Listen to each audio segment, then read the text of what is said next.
disseram que o meu áudio não está saindo. Mas e agora? Ah, ótimo, agora resolveu. Bom, eu havia feito uma introdução, amigos, os que estão aí no YouTube. Eu havia mencionado aqui, enquanto não tinha áudio, que vocês não estavam me ouvindo, eu estava mencionando que eu já estive com o pastor Wagner e com o pessoal ali, as ovelhas do distrito dele e outros amigos também aqui assistiram. Já estive com eles fazendo o tema sobre sacudidura e hoje estou retornando para falar sobre o capítulo 11 de Daniel. E, com certeza, o capítulo 11 é um capítulo tão importante quanto os demais do livro de Daniel. E nós vamos tentar, de alguma forma, simplificar, né? O pastor Wagner até disse que é um capítulo complexo, né? Que há muitas divergências e dificuldades para se entender algumas coisas ali. E, de fato, porque é um capítulo muito histórico, com muita informação histórica. Mas nós vamos tentar simplificar, tá bem? Vamos tentar simplificar. Eu vou jogar aqui os slides na tela, e eu montei os slides de uma maneira que deixe bem claro ali o que eu pretendo dizer, tá bem? Então, vamos lá. Deixa eu já jogar aqui para a tela. Eu vou ver se eu consigo jogar, inclusive, para as duas telas, a tela do Zoom e a tela da transmissão. A tela do Zoom é esta aqui, ok. Vocês estão vendo aí, né? O slide na tela. Estão vendo, né? Sim? Ótimo. Então, deixa eu ver se eu consigo também jogar para a tela da transmissão. Vamos ver se dá certo de fazer as duas coisas ao mesmo tempo. Vamos ver. Parece que sim. Deixa eu ver agora aqui. Ok, é isso, vai dar certo. Bom, amigos,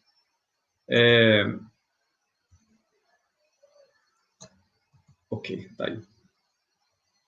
Então, se tiver algum problema, alguma dificuldade, por favor, me avisem, tá?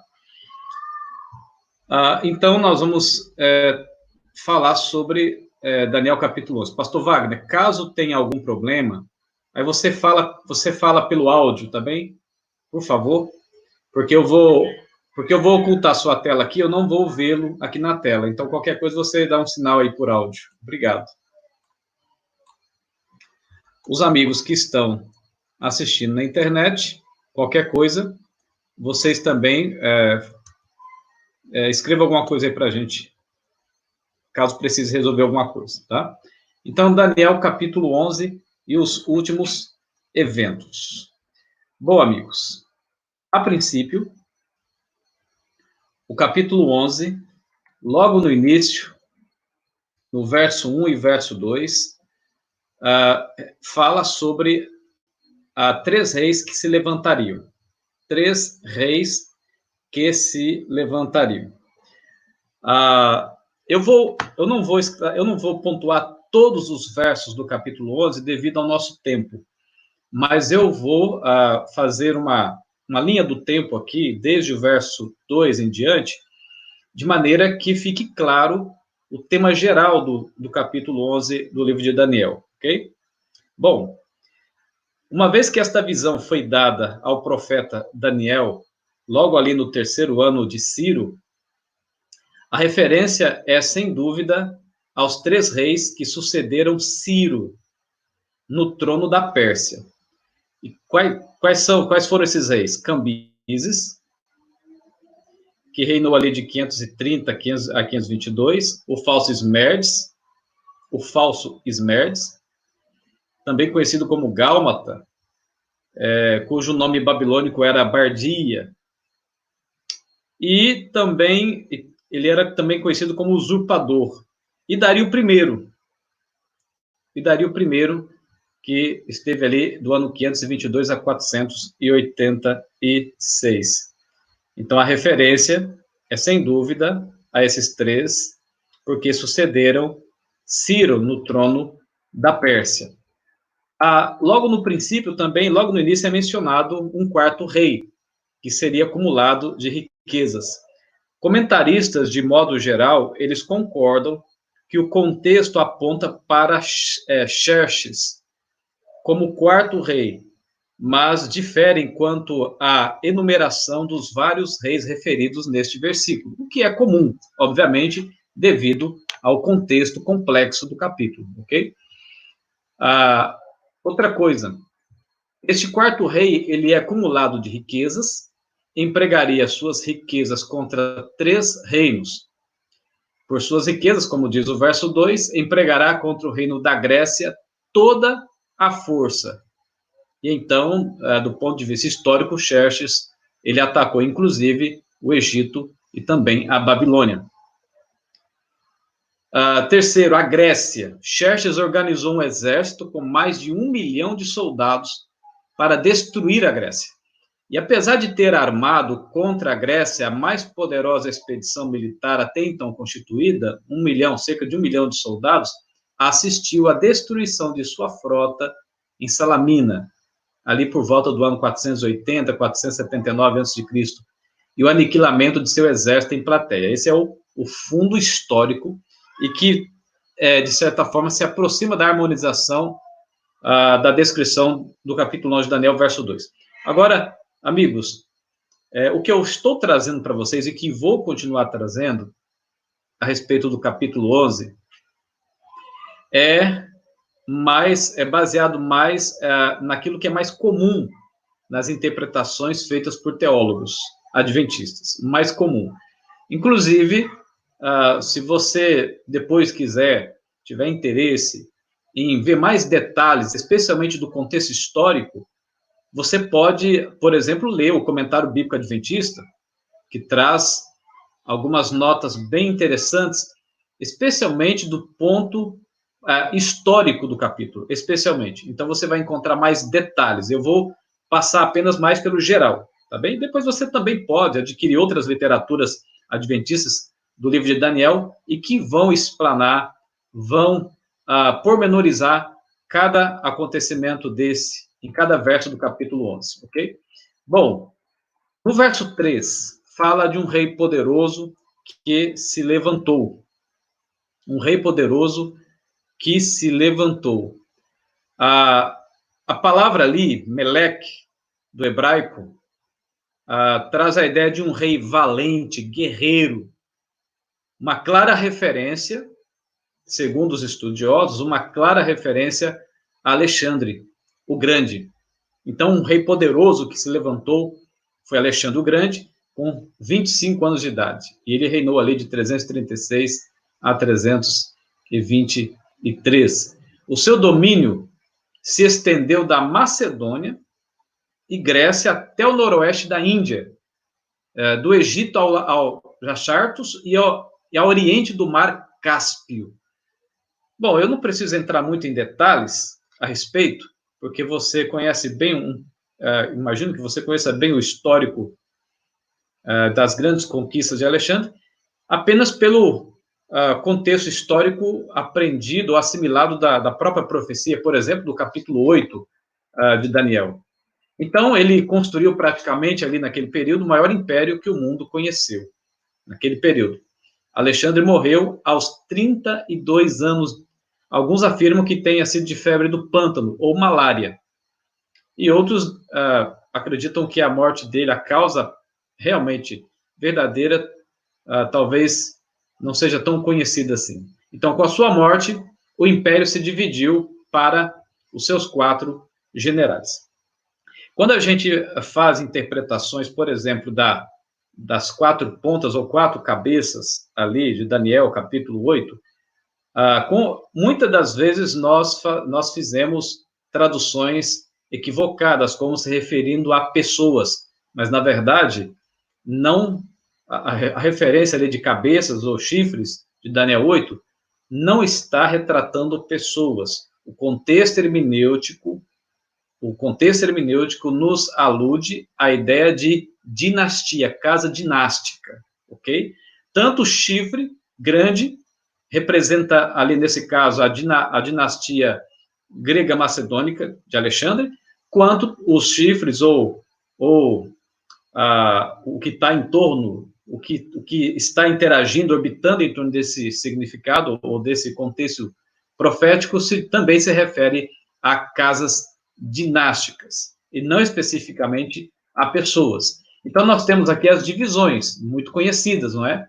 Muito conhecidas. A primeira divisão ficou com Cassandro, a segunda divisão com Lisímaco, a terceira com Seleuco, a quarta com Ptolomeu. No contexto profético, a terceira e quarta divisão, que seria de Seleuco e Ptolomeu, aqui a gente começa a fazer uma identificação de quem seria o rei do norte e quem seria o rei do sul. O rei do norte como sendo a Síria e o rei do sul como sendo o Egito. Agora veja, conforme a gente já fez menção de Daniel capítulo 11, verso 4, repartido para os 4 ventos do céu, no verso 4 tem uma expressão bem curiosa que diz assim, mas não para a sua posteridade. Póstumos, que era o filho de Alexandre, foi colocado como rei, porém foi assassinado ainda criança, na luta entre seus generais, que acaba restando apenas 2, Seleuco e Ptolomeu. Mas um pouco antes, nós tivemos ali, nessa dinastia greco-macedônica de Alexandre, que perdurou cerca de 20 anos, mais ou menos, após a sua morte, e ainda houve uma tentativa de reinado, que foi Filipe II, que tentou reinar de 323 a 317, e Alexandre IV, de 317 a 311.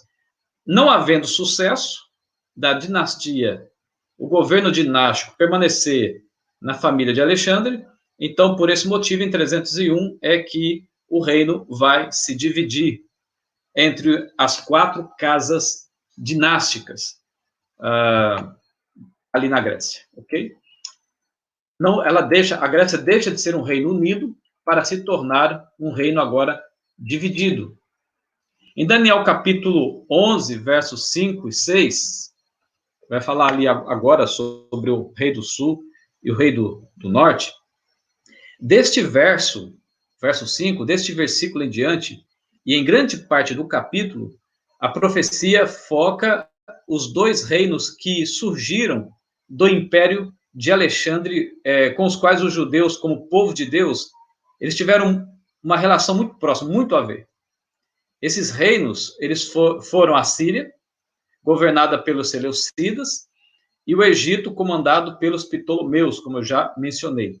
A partir do ponto de vista geográfico da Palestina, é que a gente define o primeiro como sendo do norte e o segundo como sendo, o último como sendo do sul. O sul, o Egito. A tradução grega ali, original, inclusive, traz a expressão rei do Egito, em vez de rei do sul, o que reforça o pensamento, a interpretação. O verso 8 também aponta para o Egito como rei do sul.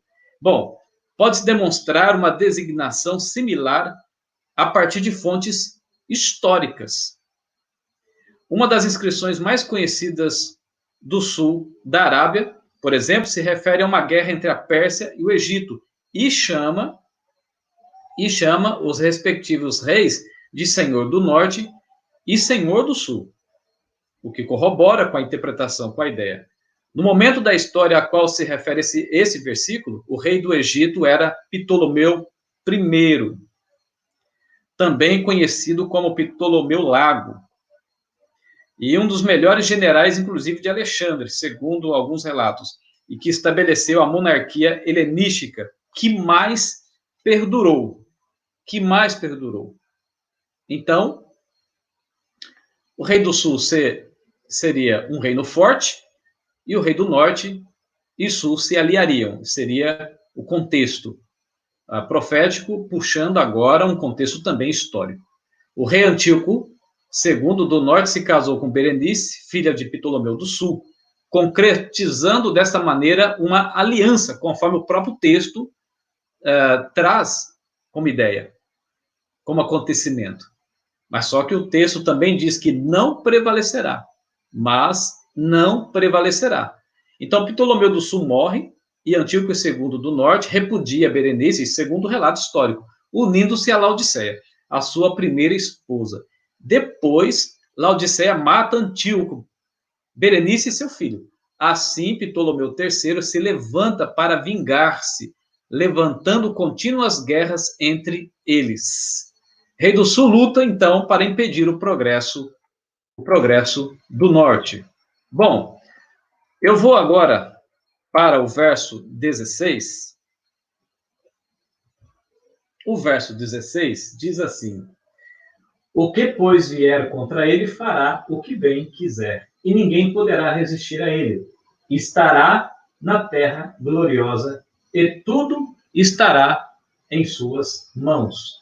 A expressão o que, pois, vier, os estudiosos acreditam que esteja ligado ao Império Romano. Por quê? Porque o Império Romano ele vai se tornar aí o rei do norte porque começa a intervir nos negócios do norte, que é a Síria e do Egito, praticamente dominando tudo. Por isso, os estudiosos, na maioria deles, acabam não tendo dúvida a respeito do cumprimento no Império Romano.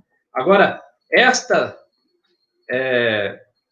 estará na Terra Gloriosa, conforme o próprio verso 16 afirma, isto é, a Palestina. A Palestina. Por quê? Porque o Império Romano conquista também a Palestina, que fica justamente entre a Síria e entre o Egito. Isso na descrição do verso 16. Essa seria a interpretação. Agora, indo para o verso 40,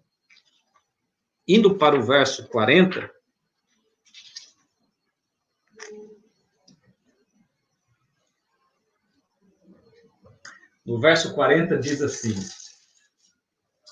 no tempo do fim, o rei do sul lutará com ele, e o rei do norte arremeterá contra ele com carros, cavaleiros e com muitos navios, e entrará nas suas terras e as inundará e passará.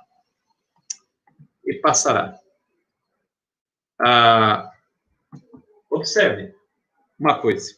Aqui, o rei do norte e o rei do sul são mencionados pela primeira vez desde os versos 14 e o verso 15. E os estudiosos adventistas do sétimo dia entendem que o tema dos versos 36 até o 39 seria a conduta da França durante a Revolução. E defendem que a Turquia seria o rei do norte dos versos 40 a 45.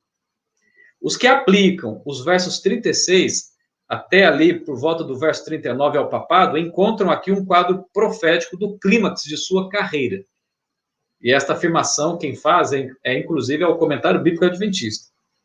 Alguns do último grupo identificam o papado como sendo o rei do norte, ao passo que outros fazem distinção entre os dois. Alguns consideram, então, que os versos 40, que é esse que nós acabamos de ler, ao verso 45, tem o seu cumprimento no colapso do Império Otomano. E essa é a visão de alguns estudiosos, em 1922, ali por volta de 1922. Então, alguns estudiosos acreditam nessa possibilidade de se cumprir no Império Otomano, mas outros acreditam de forma diferente.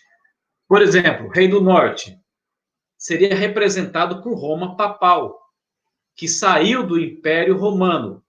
E esta é uma visão muito aceita,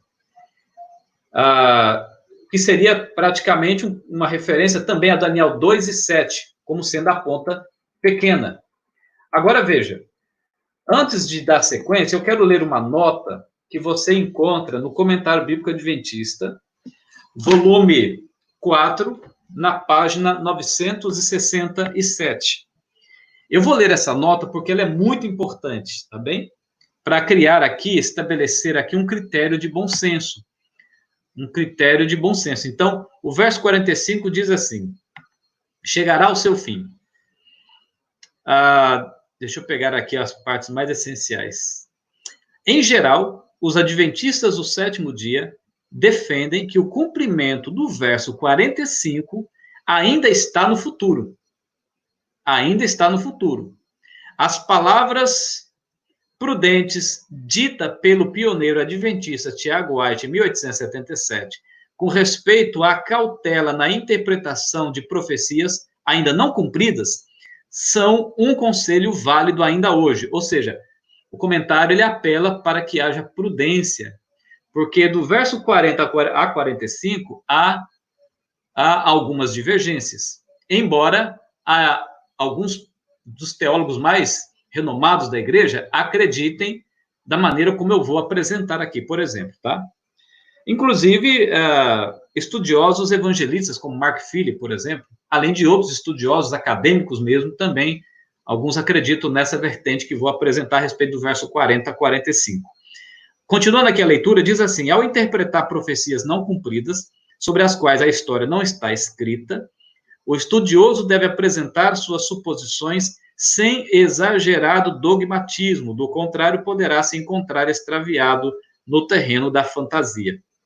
Existem pessoas que se preocupam mais com a verdade futura do que com a presente. Veem pouca luz no caminho por onde andam, mas pensam que há grande luz adiante deles. Enfim, o comentário bíblico adventista faz um apelo para que a gente exerça o bom senso e tenha prudência nas afirmações. Por exemplo, o que eu vou apresentar agora, que se refere ao verso 40 até o 45, a respeito do rei do norte e rei do sul, é um pensamento comum no meio adventista, porém é apresentado como proposta interpretativa. Proposta interpretativa. Então vamos lá. Qual seria essa proposta? Rei do sul, representando as pressões ideológicas e políticas que insurgem contra esse poder depois de 1.260 anos de supremacia papal, a partir do final do século XVIII. A Revolução Francesa, em 1789, pôde ser 1798 pôde ser um ponto inicial no processo de resistência ao romanismo, que culmina com o aprisionamento e cativeiro do Papa Pio VI. Ali a data está errada, é 1798, ok? Com o aprisionamento e cativeiro do Papa Pio VI, por Berthier, a mando de Napoleão. Quando, em 1798, o Papa Pio VI, a mando de Napoleão, ele é levado para o cativeiro. E lá no cativeiro ele morre alguns meses depois. Terminando ali, encerrando ali o domínio papal que existiu durante aquele período que é conhecido também como Idade das Trevas. Alguns interpretam dessa maneira, como Idade das Trevas. Bom, portanto, o Rei do Sul, segundo essa proposta, são todos os acontecimentos que impedem que Roma papal tenha novamente o poderio e o domínio que teve na Idade Média. Não é? Há um poder hoje, isso começou a partir de 1798, e hoje tem também um poder invisível que impede que essa supremacia retorne novamente. São direitos humanos, outros direitos legais, uma democracia muito bem substanciada, forças que se opõem a qualquer autoritarismo religioso. Enfim, existe uma força hoje no mundo que impede que o papado tenha o mesmo poder que teve na Idade Média, por exemplo. Então, seria essa a interpretação. Essa é a interpretação. Então, portanto, o Rei do Sul, só repetindo, o Rei do Sul são todos os acontecimentos que impedem, esse poder que impede que Roma papal tenha novamente o poderio e domínio que teve na Idade Média. Por exemplo, a democracia, a liberdade religiosa. Mas o Rei do Norte, papado, tentará quebrar a força do Rei do Sul, anular a liberdade religiosa, diluir o poder da democracia, para voltar a ser o que era na Idade Média. Então, essa seria uma interpretação comum em nossos dias, porém, apresentada como proposta, como alternativa, ok? E eu confesso que eu gosto, aprecio essa proposta, viu? Daniel 11:41, Terra Gloriosa, representa o remanescente. Neste caso, representaria o remanescente do tempo do fim. O remanescente do tempo do fim. Moabe, Edom e as primícias dos filhos de Amon, neste caso, representariam aqueles que hoje estão em Babilônia, mas que na hora cruciante atenderão ao convite divino para sair, como descreve, por exemplo, Apocalipse 18, verso 4. Perceberam, então? Então, a terra gloriosa, representando, neste caso, o remanescente de Deus, o último remanescente, proclamando as 3 mensagens angelicais para todas as nações. Então, neste caso, Moabe e Edom e as primícias dos filhos de Amon seriam aqueles que estão em Babilônia, mas que na hora 1/10 eles atenderiam ao chamado de Deus. Daniel 11, verso 44, quando fala dos rumores do norte e do oriente. Neste caso, representaria a tríplice mensagem, agora na forma do alto clamor. Na forma do alto clamor, a proclamação da verdade, da mensagem de Apocalipse 14, sendo massificada pelo mundo afora, pregada nos 4 cantos do globo, do planeta. A expressão sairá com grande furor, do verso 44, representaria autenticamente essas 3 mensagens que estaria desmascarando Babilônia. E isto atrairá a ira do rei do norte, o papado, e a Babilônia, né, na conjuntura tanto da mãe quanto das filhas, atrairia a ira deles contra o remanescente de Deus. O verso 45, quando fala do entre mares, por exemplo, contra o glorioso Monte Santo, e chegará ao seu fim, entre mares seria os povos e multidões que apoiarão o rei do norte, porque mares, na profecia, significa povos, multidões, nações e línguas. Então, seria uma representação dos povos e multidões que apoiarão o rei do norte, o papado, contra o glorioso Monte Santo. Este Monte Santo é o Monte Sião, representado também pelo povo de Deus. O Monte Sião, ele é mencionado tanto para representar a cidade santa, tanto para representar o povo de Deus. E o Monte Sião, para quem não sabe, é aquela região onde fica a cidade de Davi, ali em Jerusalém, a parte baixa ali, que fica próximo, inclusive, de onde havia sido construído o santuário. E que mais tarde, em algum momento, até o próprio local do santuário acabou sendo chamado de Monte Sião, porque acabaram abrangendo ali o local do Monte Sião. Mas toda aquela região é chamada de Moriá, a região do Moriá, e o Monte Moriá, onde o santuário foi construído e onde Jesus também ali próximo foi crucificado. E o Monte Sião agora ele é utilizado para representar o povo de Deus, assim como o povo de Deus estava ali na cidade de Davi, em Jerusalém. Então, Babilônia fará pelejas contra o glorioso povo de Deus. Esta batalha é descrita como a batalha do Armagedon. A batalha do Armagedon. A expressão chegará ao seu fim, na hora suprema, quando tudo parece perdido para o povo de Deus, é neste momento que Miguel se levantará em favor do seu povo. É a descrição de Daniel, capítulo 12, verso 1, e eu vou abrir agora aqui Daniel, capítulo 12, o verso 1. Perceba a sequência dos eventos, dos acontecimentos. Nesse conflito entre rei do norte e rei do sul, entra em cena o capítulo 12, verso 1, e por isso a expressão chegará ao seu fim. O capítulo 12, verso 1, diz assim: nesse tempo se levantará Miguel, o grande príncipe, o defensor dos filhos do teu povo, e haverá tempo de angústia, qual nunca houve, desde que houve nação até aquele tempo. Mas naquele tempo será salvo o teu povo, todo aquele que for achado escrito no livro. Então, observe. Nesse tempo se levantará Miguel. Eu acredito que Miguel, Jesus, se levantará em torno da 5ª praga.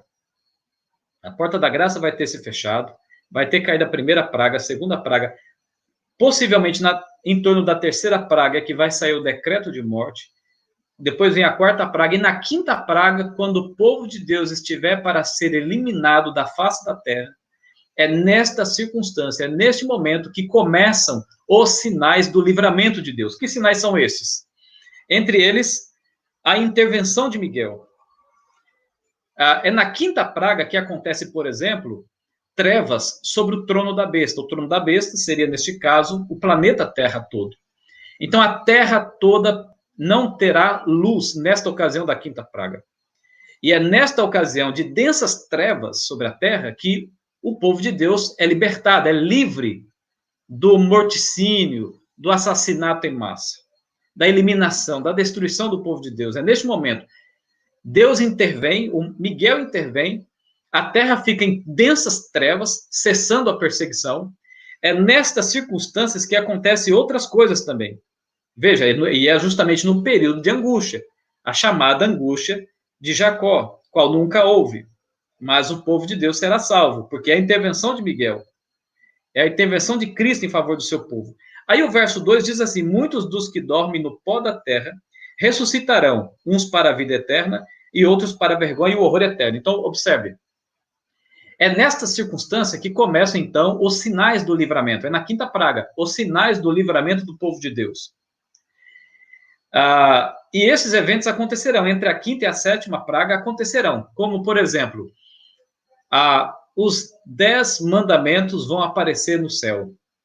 É o que diz, por exemplo, Salmo 50, os 10 mandamentos aparecerão no céu neste momento, nesta circunstância do livramento.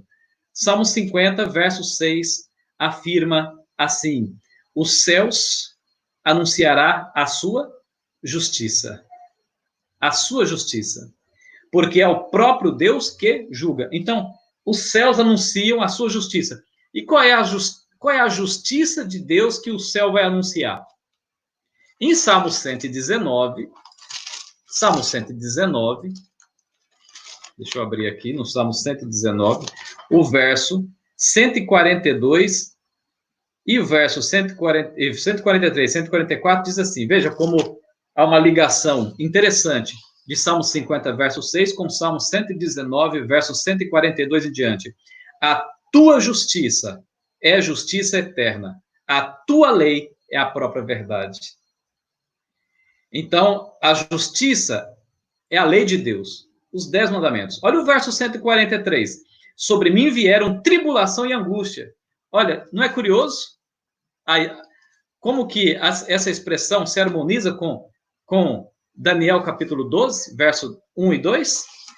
Na circunstância de tribulação e angústia, todavia os teus mandamentos são meu prazer. Olha a relação entre mandamento, tribulação, justiça. E o verso 144, eterna é a justiça dos teus testemunhos. Eterna é a justiça dos teus testemunhos. E o que diz Êxodo 31, verso 18? O que diz Êxodo 31, verso 18? Que testemunhos são esses? A justiça dos teus testemunhos. Êxodo 31 e o verso 18 diz assim: e tendo acabado de falar com ele no Monte Sinai, deu a Moisés as 2 tábuas do testemunho. Então, as 2 tábuas do testemunho. Os testemunhos são os 10 mandamentos aqui nesse contexto. E eles aparecerão no céu, conforme Salmo 50, verso 6 afirma. Então, os 10 mandamentos vão aparecer no céu. A lei de Deus vai aparecer no céu. E segundo o que Ellen White afirma no livro Grande Conflito, os 10 mandamentos brilharão intensamente, de maneira que todos conseguirão ler. Mas o 4º mandamento, o sábado, brilhará mais intensamente ainda do que os demais. Olha só, do que os demais. A primeira tábua vai brilhar mais que a segunda. E o 4º mandamento brilhará mais que a primeira tábua, que os mandamentos da primeira tábua. O sábado estará destacado no céu, diante de todos os habitantes da terra. Neste mesmo instante acontece o quê? A ressurreição parcial, especial, descrita aqui no capítulo 12, verso 2. Muitos dos que dormem no pó da terra ressuscitarão. Ou seja, significa que não serão todos, serão alguns poucos. É chamada a ressurreição especial, parcial. Ainda não é a primeira ressurreição e nem a segunda. Esta é a ressurreição parcial. Observe, muitos dos que dormem no pó da terra ressuscitarão. Dentre esses muitos, alguns é para a vida eterna e outros para a vergonha e desprezo eterno, horror eterno. Então, quem seriam esses 2 grupos? Um para a vida eterna. Esse para a vida eterna seriam, segundo o livro Grande Conflito, todos aqueles que viveram por exemplo, de 1844 para cá, e pregaram sobre a segunda vinda de Cristo, mas nunca viram o cumprimento desta profecia. Morreram antes. Então Deus vai presentear essas pessoas, ressuscitando-as um pouco antes da primeira ressurreição, um pouco antes da segunda vinda de Cristo, para que ele contemple com os olhos e ouça com os ouvidos o cumprimento da mensagem que ele a vida toda pregou, mas nunca viu o cumprimento dela. Inclusive você, se você prega sobre a volta de Cristo, sobre a verdade de Deus, e se você morrer antes, Deus há de ressuscitar você um pouco antes, para que você veja o cumprimento daquilo que você acreditou e pregou a vida toda. E quanto àqueles que ressuscitarão para vergonha e horror eterno, também um grupo especial, parcial. Esse grupo é o grupo, por exemplo, daqueles que crucificaram Jesus. Lembra que Jesus um dia disse para os fariseus ali: eis que vocês verão o Filho do Homem vindo à direita, à destra do Pai? Lembra disso? Como se eles já morreram? Porque eles ressuscitaram um pouco antes para contemplar a glória daqueles que eles crucificaram. Além de outros personagens que o livro Grande Conflito vai enumerar, vai descrever, e eu deixo para você ler e matar a sua curiosidade lá no livro O Grande Conflito. Então, um outro evento que vai acontecer por ocasião desse livramento, que vai se iniciar a partir da quinta praga. Outra coisa que vai acontecer é que Jesus, o Miguel, vai anunciar o dia e a hora da sua vinda. Para os ímpios, será apenas como um estrondo de um trovão, mas para os justos, será a voz melodiosa de Cristo, de Jesus, anunciando o dia e a hora da sua entrada na atmosfera da Terra. Então, amigos, chegará ao seu fim, na hora suprema, quando tudo parece perdido, para o povo de Deus, então Miguel se levanta em defesa do seu povo, e acontecem esses sinais que eu mencionei. Depois, ao soar da sétima trombeta, então Jesus retorna, aniquilando todos os seus adversários, inclusive o Salmo 50, por exemplo, que eu li para vocês, para descrever os 10 mandamentos aparecendo no céu. A mão de um anjo vai abrir os mandamentos do céu, à vista de todos. No capítulo 50, verso 3, diz assim, venha o nosso Deus e não guarda silêncio. Para aqueles que afirmam que o arrebatamento será secreto, está aqui, o verso 3 diz, venha o nosso Deus e não guarda silêncio. Perante ele arde um fogo devorador. Devorador. Como descreve 1 Tessalonicenses 2,8, os adversários são aniquilados. E como descreve Apocalipse capítulo 1, verso 7, todo olho verá, e todas as tribos da terra se lamentarão. É o lamento da certeza de estarem perdidos para sempre. Por isso se lamentarão. É o lamento por terem a certeza, naquele momento, por terem a certeza de que estão perdidos para sempre. Amigos, nós estamos vivendo no período mais importante da história humana. Nós estamos vivendo já nas últimas páginas da existência deste grande livro. Nós estamos presenciando muitas profecias acontecendo bem diante dos nossos olhos. Mais do que nunca, hoje é o dia de nós arregaçarmos as mangas e entrarmos nesta batalha como soldados de Jesus Cristo para ser mais que vencedor em seu sangue, em seu mérito, porque ele já nos deu a vitória. Mas olha, ainda faltam algumas profecias a se cumprirem. Ainda faltam várias profecias a se cumprirem, não é? Outras já estão se cumprindo, mas ainda faltam outras a se cumprir. Inclusive, eu tenho uma palestra que eu fiz essa palestra quarta-feira para um outro distrito lá da região sudeste, sobre os eventos finais aliás, quarta-feira não, foi ontem, perdão. Foi ontem, sábado. E eu falei sobre os eventos finais que estão acontecendo hoje. Há várias profecias que estão se cumprindo hoje. que evidencia de maneira muito clara que nós estamos muito próximos dos últimos acontecimentos, os mais esperados. Hoje, inclusive, alguém me perguntou um tempo atrás, pastor, se as profecias realmente vão se cumprir, por que o mundo acha a gente tão insignificante? Porque os adventistas hoje são praticamente um povo insignificante. Quem está preocupado com os adventistas? Parece que o mundo não está preocupado com o adventista. Mas olha essa declaração de Ellen White, olha essa citação de Ellen White, o que ela fala sobre isso? O nosso povo tem sido considerado demasiado insignificante para ser digno de nota. Olha o que ela disse. Exatamente a pergunta que foi feita. O nosso povo tem sido considerado demasiado insignificante para ser digno de nota. Mas olha o que ela afirma. Mas virá uma mudança. Mas virá uma mudança. Dão-se agora os passos. O mundo cristão está agora agindo de maneira que há de necessariamente pôr o povo observador dos mandamentos de Deus em evidência. A diária supressão da verdade de Deus em favor das teorias e falsas doutrinas de origem humana. Estão sendo postos em andamento planos e movimentos para escravizar a consciência dos que querem ser leais a Deus. Os poderes legisladores serão contra o povo de Deus. Toda alma será provada.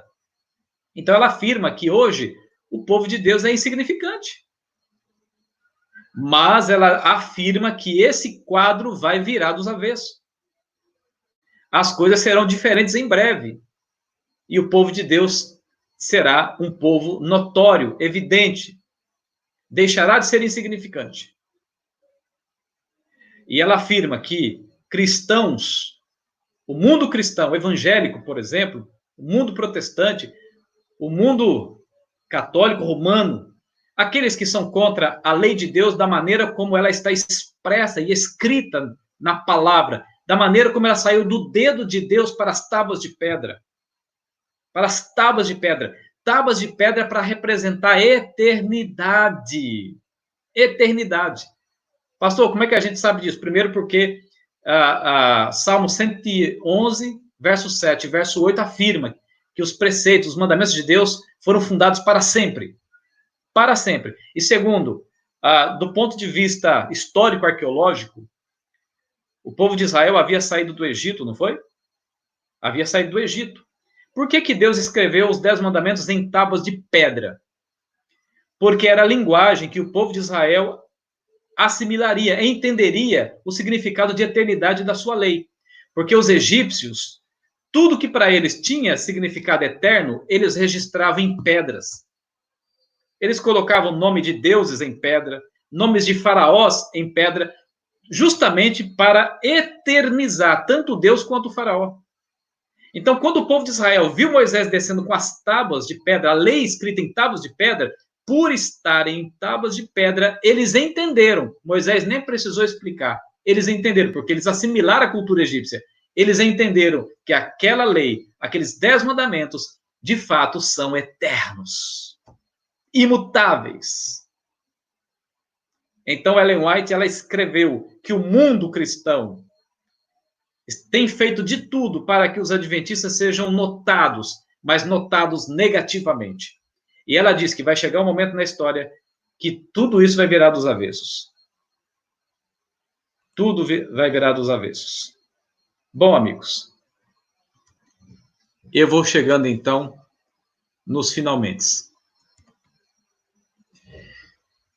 Ô, Wagner, pastor Wagner, se alguém quiser meu contato é 859-9962-9341. Tá bem? Se quiser fazer alguma pergunta aí diretamente, pode também, sem problema, viu?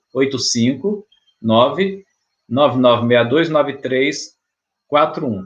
Eu só peço que não me liguem, apenas mandem mensagem, porque eu recebo tanta ligação, meus amigos, vocês nem imaginam. É uma loucura.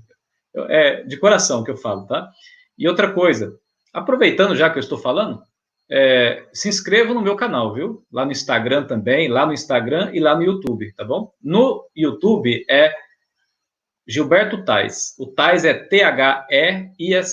Ou então você consegue acessar escrevendo lá na barrinha de pesquisa, fé ou fideísmo.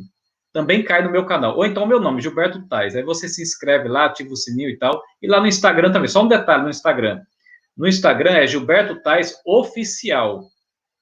Porque andaram me clonando ali, viu? Tem uns 3, 4 Gilberto Tais lá com a minha foto. Os outros são fake, viu? São falsos. Só existe um que é meu, que é Gilberto Tais Oficial. Tá bom?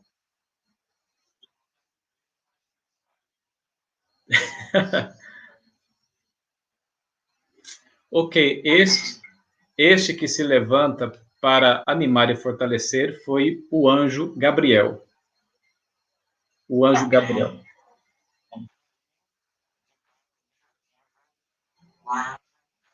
Isso, exatamente. Qualquer dúvida, é só olhar ali no comentário bíblico adventista e você vai encontrar essa resposta ali. Exatamente. Não, é exatamente isso, viu? É exatamente isso.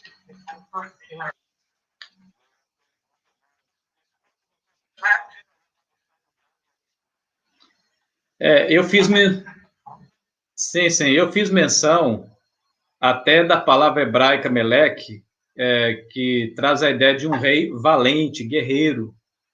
E os comentaristas, eles atribuem a Alexandre, o Grande, esse rei poderoso que se levanta, né?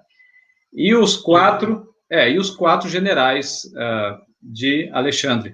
Agora, só reforçando uma observação que eu já fiz, quando se fala ali em Daniel, capítulo 7, por exemplo, capítulo 8, quando se fala das quatro cabeças e dos chifres, não está se referindo a pessoas especificamente, mas a casa dinástica, ok? Casa dinástica. Por quê? Porque, assim, existem várias pessoas que afirmam que ali é um cumprimento em pessoas. O chifre grande, Alexandre, e os quatro chifres que se repartiram, os quatro generais, de forma alguma, de forma alguma. Por quê? Por que não é? Porque, por exemplo, se fosse Alexandre, ou se fosse os quatro homens generais, eles teriam que viver mais de 200, 250, 270 anos, que é o período do cumprimento. Então, não é a pessoa, mas a casa dinástica de Cassandro, Lisímaco, Ptolomeu e Seleuco, ok? E a casa dinástica, obviamente, também da dinastia greco-macedônica de Alexandre. Exato. Exatamente, essa é uma explanação hermenêutica, ela se harmoniza com a própria explanação do capítulo 17 de Apocalipse, por exemplo. Então, é o mesmo princípio que deve ser transportado. Ah, sim, sim. A mensagem de ontem, ela foi transmitida no canal de outra pessoa, de um outro pastor. Não foi no meu canal, foi de outro pastor. Aí eu pedi a ele uma cópia, porque ele gravou. Assim que ele me passar, eu vou postar no YouTube, tá bom? No meu canal. Então, o que você faz? Veja bem, o que você faz? Você se inscreve lá no canal, ativa o sininho, porque na hora que eu postar, você vai receber a notificação. Agora, se acontecer dele não me passar a cópia, ou acontecer alguma dificuldade, alguma coisa, e eu não receber essa cópia, eu vou fazer outra palestra sobre esse tema, tá bem? Lá no canal. Tá bem. Olha, eu diria que em nossa cultura, a nossa cultura ela não é muito apetecível ao estudo, à pesquisa. E por isso é necessário a gente vencer essa má cultura da falta de fome e de sede de aprender, de crescer, né? Não são muitas pessoas que realmente têm interesse, vontade de cavar o mais fundo possível e tal. Então, a primeira dica que eu daria é negue, viu? Negue a si mesmo, negue a indisposição, negue a falta de ânimo. Às vezes a pessoa até tem vontade, mas não tem ânimo. Então, negue a si mesmo, negue a sua falta de vontade, a sua falta de ânimo. E invista em bons materiais de pesquisa. A segunda dica que eu dou, inclusive, é essa. A segunda dica tem a ver com aquilo que vai servir de fonte para a minha pesquisa, o meu estudo. Amigos, internet é terra de ninguém. Internet hoje é deserto de cobra, é deserto de escorpião. A internet hoje é um perigo, porque a maioria do que postam, do que publicam na internet, é informação mentirosa, é fake news, é distorcida, é conteúdo de gente que não estuda direito, que não pesquisa a fundo, mas que tem convicção de estar certo. Então, quando você bebe de fonte duvidosa ou de fonte que não é a fonte que tem o selo e a marca da igreja, então você corre o risco de acabar se alimentando e nutrindo de ideias, conceitos, interpretações que mais tarde você vai descobrir que são equivocadas. Você perdeu um tempo gigantesco em aprendendo o que não é sólido. Sólido. E para piorar, se você ensina isso, se você ensina uma heresia que supostamente era verdadeira para muita gente, daqui a pouco o orgulho vai dificultar a pessoa, ou você ou a pessoa, voltar atrás no que defendeu, no que propagou, etc. É igual Lúcifer no céu. Pregou uma mentira tão vastamente, massificou uma mentira tão vastamente, que quando ele percebeu que estava errado, ele então disse que foi longe demais para voltar atrás. Era melhor a morte do que a humilhação de dizer que estava errado. É o que acontece com muita gente hoje, inclusive com dissidentes, que pregam mentira por 5, 10, 15, 20 anos, se tornam muito populares, aí depois descobrem que estão errados. Aí, eles preferem o suicídio intelectual.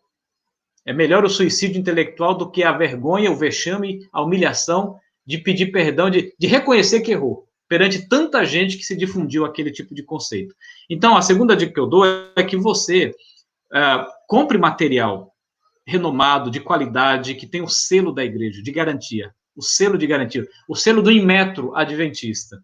Por quê? Porque são materiais sérios, produzidos por gente estudiosa, por gente que foi capacitada, preparada para aquilo. É fruto, é resultado de muitas discussões, muitas discussões.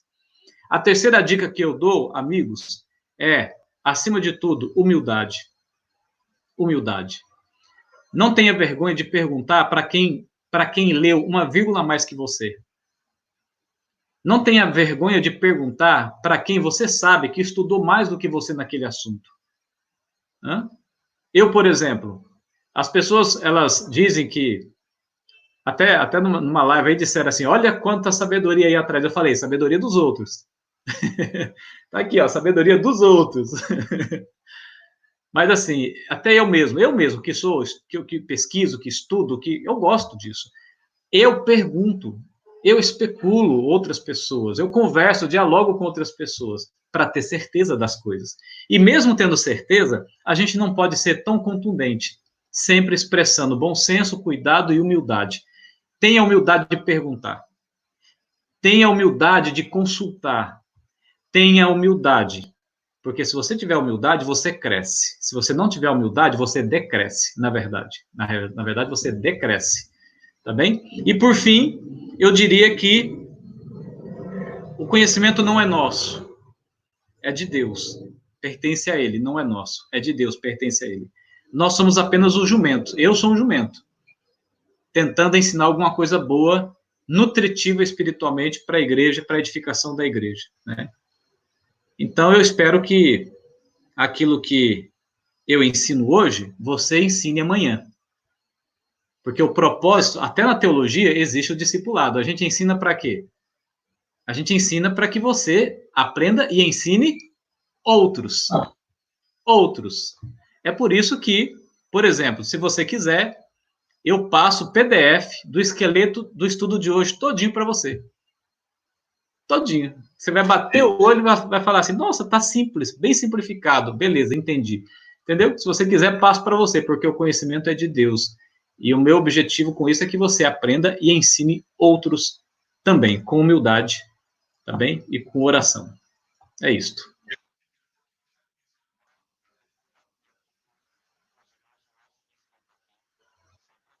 Livremente, livremente, viu? Eu vou mandar para você, pastor Wagner, e você distribui aí para o pessoal, tá? Coisinha mais. É, porque de vez em quando alguém me pergunta, pastor, que material você me aconselha a comprar? Olha, por exemplo, você pode comprar o comentário bíblico adventista. Embora o comentário bíblico adventista seja já um pouco ultrapassado, precisando de uma atualização, mas ele é um material riquíssimo, tem muita coisa boa no material, no comentário bíblico adventista. Muita coisa boa. É um material que você precisa ter na sua biblioteca. Outro material que você pode comprar é a série do Holbrook, que você vai encontrar na Unaspress, aquela série toda de profecias, Apocalipse e Daniel. Gente, aquilo ali é material profundo, profundo, material que é fruto de exegese, de hermenêutica pura, adventista. É um material riquíssimo. Compre esse material, viu?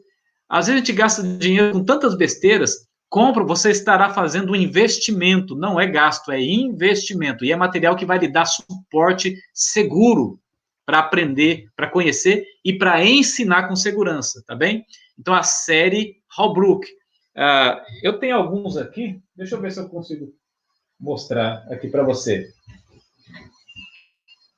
Aqui, ó, por exemplo, esse aqui é um. Vou mostrar aqui, ó. Esse aqui é um. Ó, estudos selecionados em interpretação profética. Deixa eu mostrar aqui na outra tela também para o pessoal que está assistindo no YouTube. Esse aqui é o volume 1. Esse aqui é o primeiro volume, mas tem uma série de Daniel, de Apocalipse, etc. São 8 ou 9 volumes. E faltam poucos a serem traduzidos para o português. Mas a maioria já foi traduzido para o português.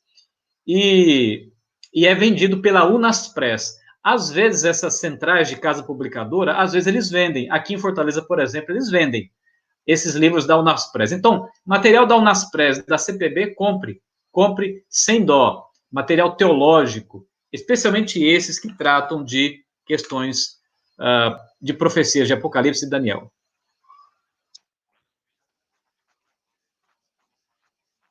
O tempo está corrido mesmo, eu vou precisar sair, mas eu é que sou grato pelo convite, viu? Não tem que pedir desculpa por nada, não.